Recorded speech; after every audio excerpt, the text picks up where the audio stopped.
Bismillahirrahmanirrahim.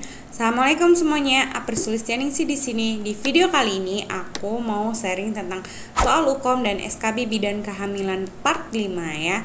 Jadi kalau untuk yang materi kebidanan aku jadiin soal UKOM dan SKB jadi satu, sedangkan kalau untuk kesehatan umum aku pisahin sendiri untuk kesehatan umum. Karena soal UKOM dan SKB untuk materi kebidanan itu bentuknya mirip-mirip. Oke, untuk materi ini aku mau bahas kasus patologi di kehamilan trimester 2 dan trimester 3. Yang pertama ya, karena untuk kasus patologi ini nggak cukup 10 soal, jadi nanti aku nyambung kasus patologi untuk soal selanjutnya. Sebelum kita mulai, mari kita subscribe ke channel ini dulu ya, untuk membantu channel ini berkembang. Yuk kita ke soal UKOM dan SKB bidan yang pertama. Data penting apakah yang harus ditambahkan pada kasus tersebut? Kita lihat ke sekilas pilihan jawabannya baru ke badan soalnya. Seorang perempuan usia 19 tahun, G1P0 hamil UK 20 minggu datang ke PMB dengan keluhan utama kepala pusing. Hasil anamnesis mudah lelah, letih dan lesu. Jadi ini kayak gejala pusing, lemah, letih, lesu gitu ya. Jadi kayak gejala 5L gitu. Nah, kalau dari hasil pemeriksaannya tekanan darahnya itu agak rendah. Maka kalau dari gejalanya kita perlu menambahkan data penting yaitu pemeriksaan hemoglobin, karena perempuan tersebut mengeluh gejala lelah, letih, lesu seperti gejala anemia. Jadi kita harus melakukan pemeriksaan hemoglobin, karena pemeriksaan hemoglobin itu untuk mengetahui apakah terjadi anemia atau tidak. Kita juga nggak pakai pemeriksaan trombosit. Kalau trombosit itu biasanya digunakan bila ada infeksi seperti kayak ada DBD gitu ya. Kita nggak pakai reduksi. Kalau reduksi itu untuk gejala seperti diabetes mellitus. Dengan kalau gejala diabetes mellitus itu dia ada trias ya, dia mudah haus, mudah lapar, juga banyak BAK. Terus kalau untuk pemeriksaan protein itu untuk gejala preeklamsia ya, jadi kayak gejalanya itu pusing, mata berkunang-kunang, dan pandangan kabur, juga biasanya nyeri ulu hati. Itu untuk pemeriksaan protein itu perlu. Terus kalau pemeriksaan USG enggak, karena kan di sini datangnya ke PMB itu nggak ada tempat untuk USG-nya ya. Oke, kita ke soal UKOM dan SKB bidan yang kedua.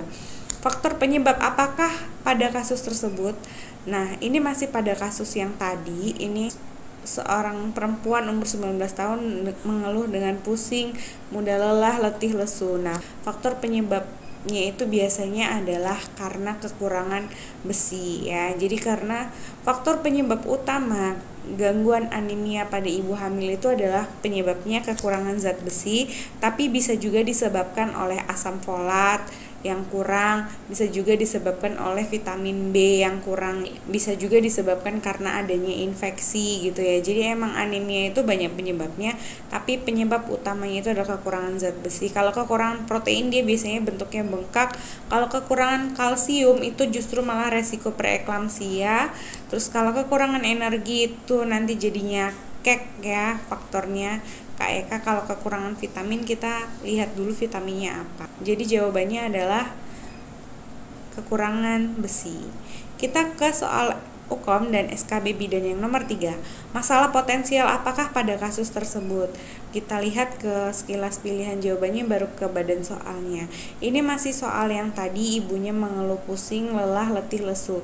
Jadi masih pada kasus anemia. Jadi kalau pada kasus anemia, masalah potensial yang paling utama itu adalah persalinan prematur. Jadi persalinan prematur itu adalah faktor resiko jadi dari anemia sedang sampai ke berat. Jadi kalau cuma anemia ringan biasanya dia hanya mengalami gangguan aktivitas aja, tapi kalau untuk anemia sedang sampai anemia berat itu bisa menyebabkan persalinan prematur, ketuban pecah dini, ketuban pecah sebelum waktu, dan bahkan bisa menyebabkan bayi BBLR, dan terutama untuk anemia berat bisa menyebabkan terjadinya perdarahan pada saat persalinan gitu ya.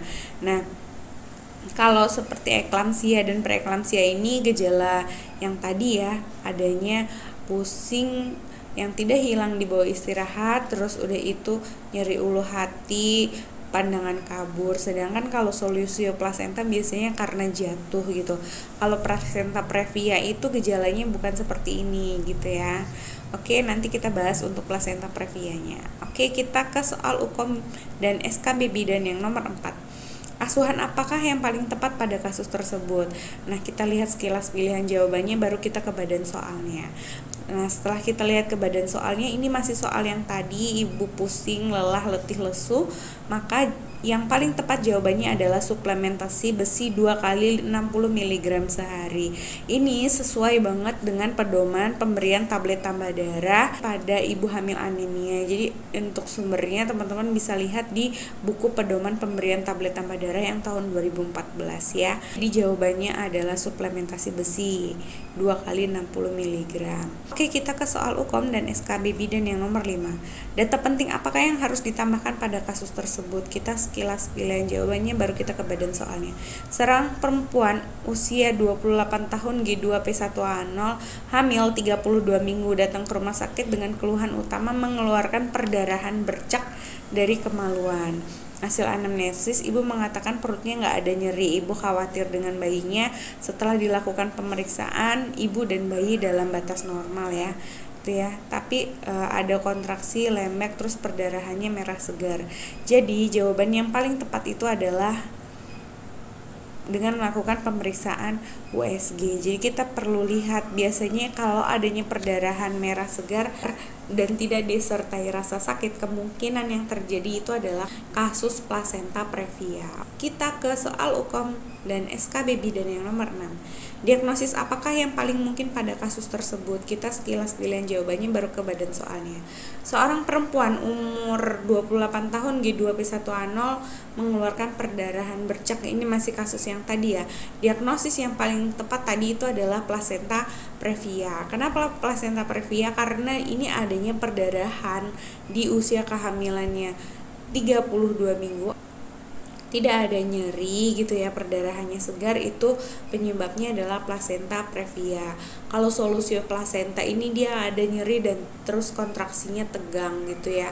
Terus kalau fasa previa ini dia bukan seperti ini gangguannya. Terus kalau ruptur uteri itu seperti adanya lekukan dari atas ke bawah, semakin lama semakin tinggi gitu ya.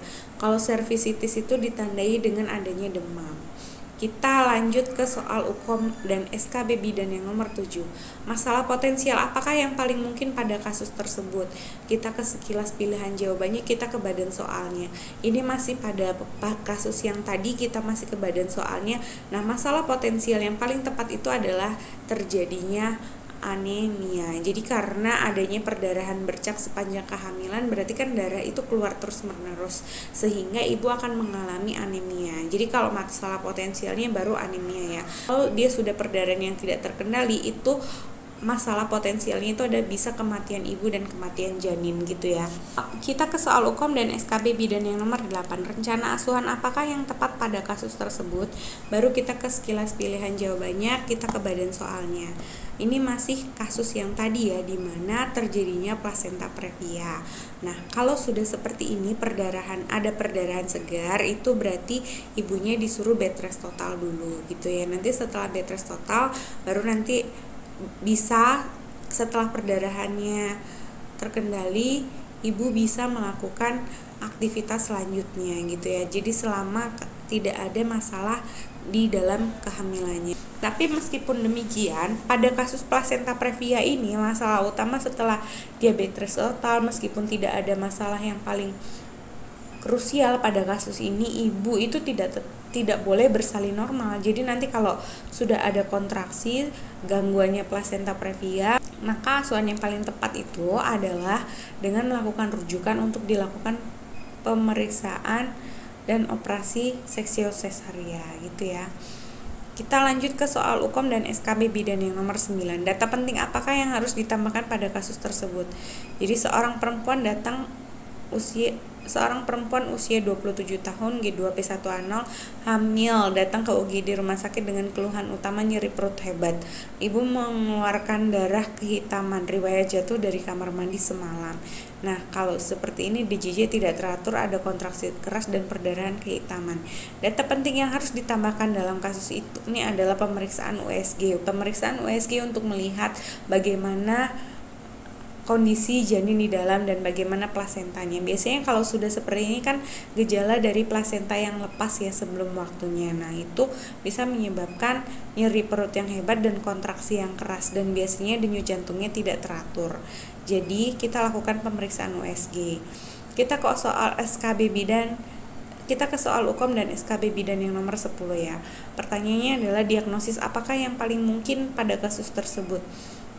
Kalau dengan kasus yang seperti ini, di mana adanya nyeri perut hebat, ibu mengeluarkan darah kehitaman, kontraksinya keras, denyut jantung tidak teratur, itu sudah pasti resikonya adalah solusio plasenta, karena kontraksi yang keras dan merah kehitaman itu karena adanya darah yang tertahan tidak bisa keluar karena plasenta yang lepas gitu ya.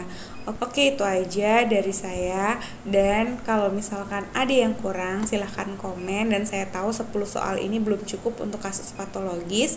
Dan buat teman-teman yang kalau misalkan mau komen masalah apa lagi, jangan lupa tulis aja komen di bawah, atau misalkan mau kasus apa lagi tulis aja di bawah komennya ya. Itu aja. Assalamualaikum warahmatullahi wabarakatuh.